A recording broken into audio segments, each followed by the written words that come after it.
Malam ini, kami berdiri di hadapan sebuah gerbang yang terbuat dari besi tempa.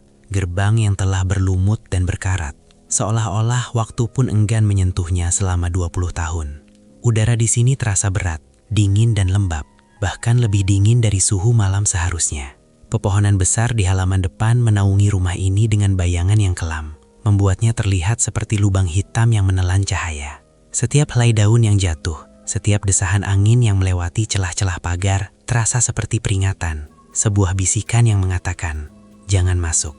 Tapi rasa ingin tahu, rasa penasaran yang teramat dalam adalah racun manis yang mendorong kami maju.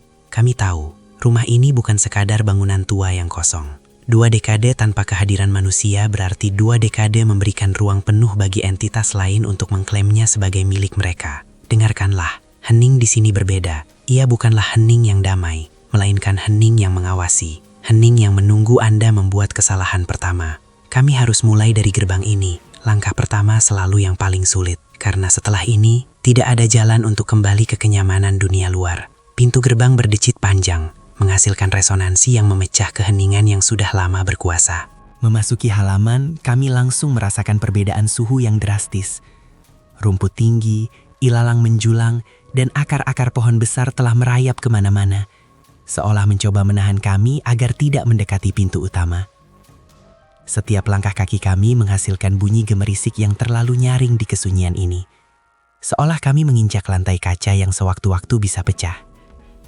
Kami bergerak sangat perlahan, bernapas seolah kami takut menghirup udara yang mungkin telah stagnan selama puluhan tahun. Kami mendekat ke teras yang kayu-kayunya sudah lapuk dan rapuh. Disinilah, konon, terakhir kali keluarga pemilik rumah ini terlihat, sebelum mereka menghilang tanpa jejak.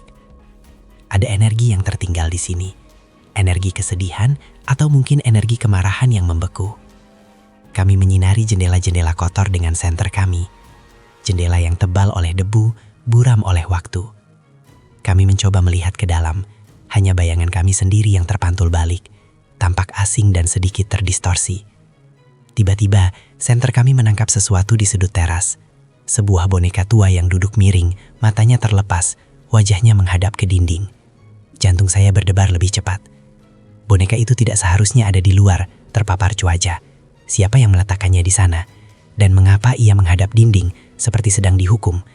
Kami berdiam diri, mencoba memastikan apakah keberadaan boneka itu hanyalah kebetulan atau sebuah salam pembuka.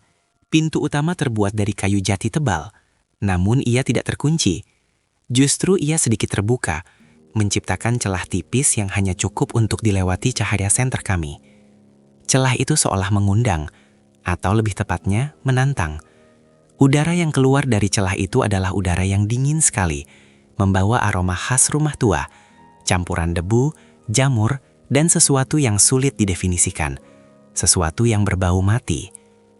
Sebelum mendorong pintu, kami berhenti. Apakah ini yang mereka tunggu? Saya berbisik. Apakah ini jebakan? Suara saya terdengar sangat kecil dan rapuh. Saya meletakkan tangan saya di gagang pintu yang dingin, dan dengan kekuatan minimum, saya mendorongnya. Bunyi engsel yang berkarat menderit keras, memekakkan telinga dalam keheningan total. Pintu itu terbuka lebar, memperlihatkan foyer yang gelap gulita dan sangat luas. Debu tebal menyelimuti setiap permukaan, membentuk lapisan halus yang akan merekam setiap jejak kaki yang kami tinggalkan.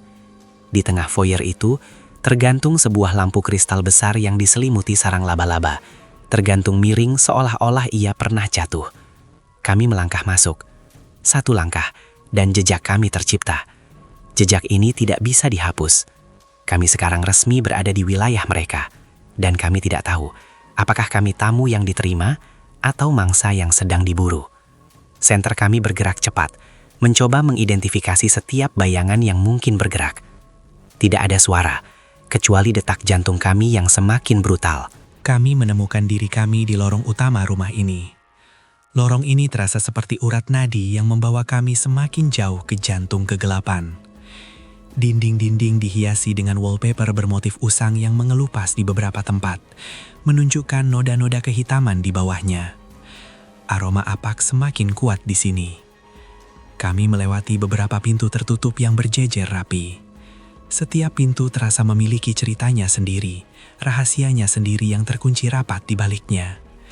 Kami menahan napas setiap kali melewati pintu-pintu itu, takut jika salah satu darinya tiba-tiba terbuka dengan sendirinya.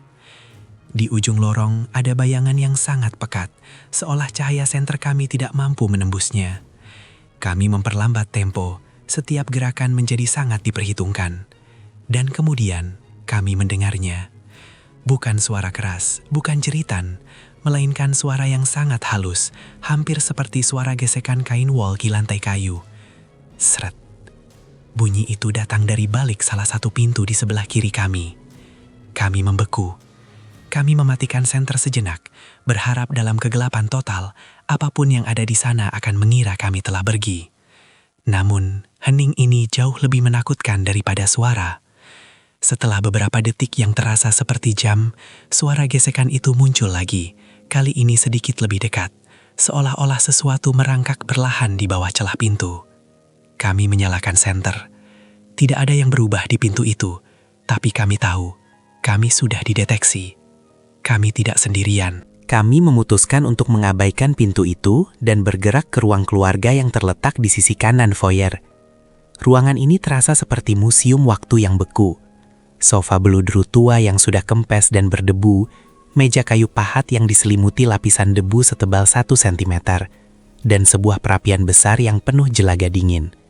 Semua perabotan tertata rapi, seolah-olah pemiliknya baru saja pergi sebentar dan akan kembali. Di atas meja, kami menemukan cangkir teh porselen yang masih diletakkan di atas tatakannya, dengan noda sisa teh yang sudah kering.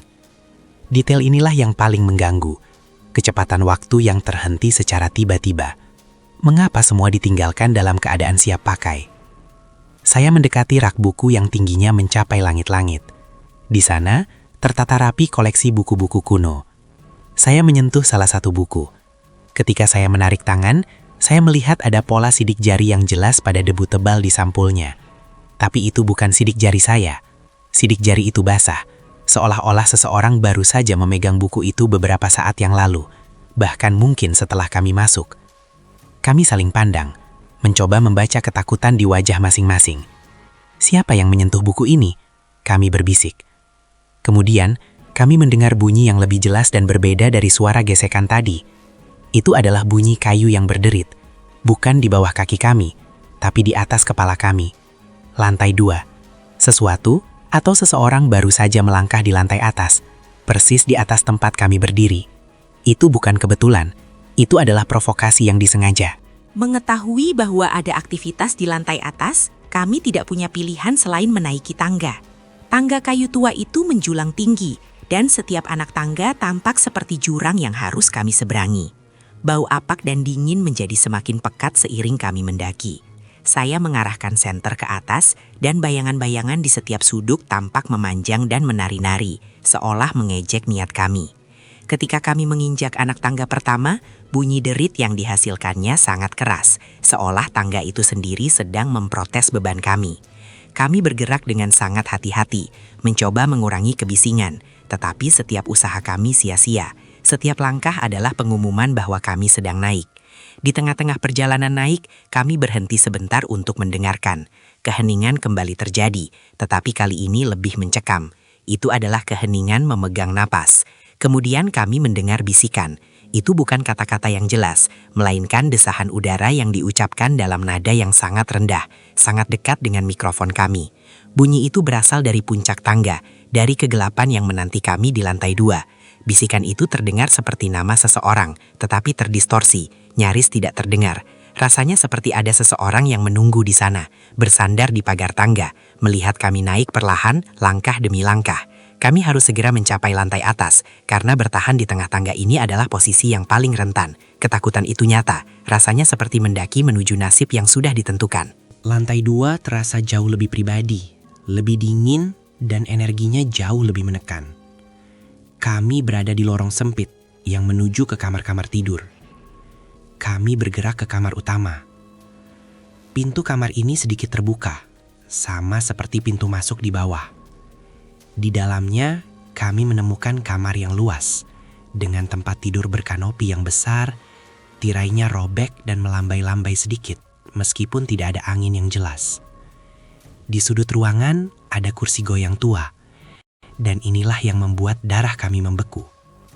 Kursi goyang itu bergerak, perlahan, maju dan mundur, dengan ritme yang sangat lambat dan stabil, menghasilkan bunyi krik, krok yang lembut. Tidak ada yang menduduki kursi itu. Kami menyorotkan senter kami ke sana. Gerakannya sangat halus, seolah ada beban tak terlihat yang mengayunkannya. Kami berdiri di ambang pintu, tidak berani melangkah lebih jauh. Saya mengangkat kamera dan merekam setiap gerakan kursi itu, berharap ada penjelasan logis. Tapi di rumah ini, logika sudah mati 20 tahun yang lalu. Ketika kami fokus pada kursi, kami merasakan embusan napas dingin tepat di belakang telinga kami. Bukan angin, tapi embusan yang terfokus, dingin dan berbau anyir. Saya sontak berbalik, menjerit tertahan. Senter saya bergetar liar. Tidak ada siapa-siapa. Lorong di belakang kami kosong, gelap. Tapi embusan itu terlalu nyata. Itu bukan halusinasi. Itu adalah sentuhan. Sentuhan yang memastikan bahwa kami tidak hanya diawasi, tetapi kami sedang dikelilingi. Dan kursi goyang itu, setelah sentuhan itu, berhenti bergerak. Total keheningan kembali. Keheningan yang menunggu respons kami. Kami memutuskan untuk meninggalkan kamar utama dengan cepat setelah insiden kursi goyang dan napas dingin itu. Paranoia mulai menguasai kami. Kami bergerak kembali ke lorong, menuju kamar mandi lama, karena seringkali tempat-tempat tersembunyi seperti itu menyimpan misteri yang paling kelam. Pintu kamar mandi terkunci dari dalam. Ini adalah anomali yang signifikan, karena semua pintu lain terbuka atau mudah dibuka. Kami mencoba memutar gagang pintu, tapi ia kaku dan terkunci. Kami mundur selangkah. Saya memutuskan untuk melakukan apa yang menjadi inti dari judul video ini, bertanya. Dengan suara yang gemetar tapi diusahakan tenang, saya berbisik ke arah pintu. Kami tahu Anda ada di sana. Kami hanya ingin tahu. Apa yang Anda inginkan? Keheningan total selama beberapa saat. Hanya ada suara udara yang menderu di luar. Lalu, tiba-tiba, dari balik pintu itu, terdengar 3 ketukan. 3 ketukan yang jelas, pelan, dan disengaja. Tok, tok, tok. Ketukan itu terdengar seperti ketukan jari di kayu, bukan ketukan tangan penuh. Itu adalah sebuah jawaban, sebuah komunikasi yang tidak terbantahkan. Saya merasa lemas. Kami mundur lagi. Kami tidak berani bertanya lagi. Itu sudah cukup. Senter kami mulai berkedip-kedip sebentar, sinyal dari baterai yang mulai melemah, atau gangguan energi yang kuat. Kami mulai merasakan tekanan yang sangat besar, seolah dinding-dinding itu mulai menyempit, mendorong kami menuju kegelapan yang lebih dalam di ujung lorong. Kami bergerak menjauh dari kamar mandi terkunci itu. Jantung kami berdetak kencang, menelusuri lorong menuju gudang penyimpanan. Di gudang itu, kami menemukan cermin besar yang sudah kusam dan berdebu, tergantung miring di dinding. Kami menyalakan senter ke cermin itu. Lapisan tebal debu memantulkan cahaya kembali, tetapi kami bisa melihat bayangan kami di baliknya. Saya sedang fokus menyesuaikan senter saya untuk membersihkan sedikit area cermin agar bisa melihat lebih jelas, ketika rekan saya tiba-tiba menarik nafas tajam dan membeku. Lihat, di belakangmu. Ia berbisik dengan suara yang nyaris tak terdengar. Saya tidak berani bergerak. Saya hanya menatap pantulan saya di cermin. Untuk sepersekian detik, di atas bahu kanan saya, di pantulan cermin yang buram itu, ada sesuatu. Bukan bayangan saya. Itu adalah siluet tinggi, hitam pekat, dengan bentuk kepala yang tidak proporsional. Seolah-olah ia berdiri sangat dekat, mencondongkan badan ke arah saya. Bentuk itu bertahan hanya sepersekian detik, lalu menghilang, seolah debu di cermin telah menyerapnya kembali. Itu terlalu cepat untuk dipastikan, tetapi mata kami tidak bisa berbohong. Kami baru saja melihat dia. Kami berbalik dengan cepat, mengarahkan senter ke arah yang seharusnya ditempati sosok itu, tetapi tidak ada apa-apa, hanya tumpukan kotak tua. Penglihatan di cermin itu, penglihatan yang terbalik dan terdistorsi, adalah bentuk komunikasi yang paling jahat. Itu menunjukkan bahwa entitas ini tidak hanya mengawasi dari kejauhan, tetapi ia berada dalam jarak sentuh, hanya memilih kapan ia ingin terlihat, dan cara apa yang paling efektif untuk memicu kepanikan kami. Pada titik ini, adrenalin telah mengambil alih rasa takut kami. Kami harus mendapatkan konfirmasi terakhir. Kami tahu kami harus segera keluar, tetapi kami tidak bisa pergi tanpa mencoba satu kali lagi untuk berbicara dengan penghuni rumah ini. Kami kembali ke lorong tengah, di titik yang sama di mana kami mendengar 3 ketukan tadi. Saya mengambil napas dalam-dalam, mengumpulkan keberanian yang tersisa. Kali ini, saya berbicara sedikit lebih keras, tapi masih dalam nada yang hormat. Kami harus pergi sekarang. Kami tidak bermaksud mengganggu ketenangan Anda, tetapi kami harus tahu satu hal. Siapa namamu? Siapa yang ada di sini? Di rumah ini. Keheningan yang terjadi setelah pertanyaan ini adalah keheningan yang paling panjang dan paling mencekik sejauh ini. Seolah-olah seluruh udara di rumah ini berhenti bergerak. Senter kami menyorot ke bawah. Hanya melihat tebu. Kami menunggu. 1 menit terasa seperti 1 jam. Kami mulai berpikir bahwa dia telah pergi, atau lelah bermain-main dengan kami. Tepat ketika kami hendak berbalik untuk lari, kami mendengar suara. Suara itu datang bukan dari salah satu kamar, bukan dari atas, tapi dari bawah lantai kayu yang kami pijak. Suara itu serak, parau, dan sangat tua. Itu adalah suara tertawa. Tawa yang kering dan mengerikan, penuh ejekan dan kepuasan. Tawa itu perlahan naik. Volumenya bertambah. Seolah-olah apapun itu sedang merangkak naik dari bawah, mendekat ke permukaan. Tawa itu bukan tawa kegembiraan, melainkan tawa kemenangan. Tawa itu menjawab semua pertanyaan kami tanpa mengucapkan sepatah kata pun. Ia ada di sini, dan ia senang kami datang. Tawa itu mencapai puncaknya, dan pada saat itu seluruh rumah terasa bergetar. Lampu kristal di foyer yang kami lihat tadi di lantai bawah tiba-tiba jatuh. Bunyinya seperti ledakan, pecahan kaca kristal menghantam lantai marmer dengan suara yang memekakkan telinga. Getaran itu begitu kuat, kami kehilangan keseimbangan. Ketika kami melihat ke arah lorong utama, bayangan yang tadinya hanya sekilas di cermin kini menjelma menjadi wujud yang nyata. Wujud itu tinggi, kurus, dan sepenuhnya gelap, berdiri di ujung lorong di mana bayangan paling pekat.